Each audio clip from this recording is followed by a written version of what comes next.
हर्षूची मस्ती बघा कशी चालली. तर आता त्याला आहे ना सर्दी खूप झाली आहे, वातावरण चेंज झालं ना, त्याचं नाक पुसलं का तरी त्याला राग येतं.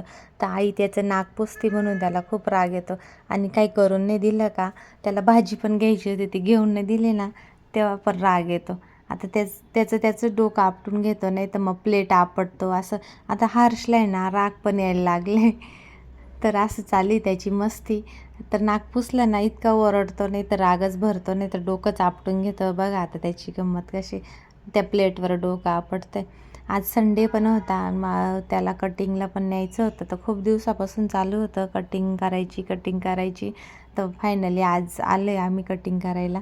खूप दिवसापासून त्यांच्या मागं लागली हर्षला कटिंगला न्यायचं. तर मग आज त्यांना वेळ भेटला, मग घेऊन आलो आम्ही कटिंगला. तर मला असं वाटलं होतं रडेल की काय, पण रडला नाही, मस्त छान बसला होता. तर त्याचे पप्पा होते, मग अजिबात वळवळ नाही काही नाही, मस्त छान असे बसून कटिंग करून दिली. जेव्हा मी पहिल्यांदा नेलं तर तेव्हा खूप रडला तो. तर अशी कटिंग मस्त छान करून दिली, रडला नाही काही नाही, मस्त कटिंग वगैरे केली. आणि मस्त इकडं तिकडं पाहत होता. तर त्याला बाहेर गाड्या पण दिसत होत्या, मस्त गाड्या पण बघत होता आणि माझ्याकडं पण बघत होता.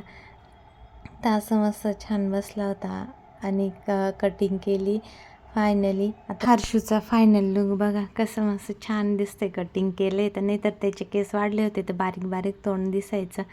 कशी वाटते कटिंग नक्की कमेंट करून सांगा. आता निघालो आम्ही घरी. आता त्याला झोप पण खूप लागली होती आणि भूक पण लागली आणि झोप पण लागली, म्हणून तो शांत बसून घेतले, असं धरून आणल्यासारखं एवढं तोंड केले. मग घरी गेल्यानंतर पहिल्यांदा म्हटलं आता आंघोळ घालू त्याला.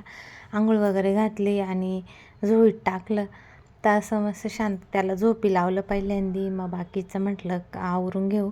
त्याला झोपी लावल्यानंतर मग मला पण थोडं, मी बाहेर गेली का मला पण असं दमल्यावानी होतं, मग मी पण थोडी त्याच्यासोबत झोपून घेतलं.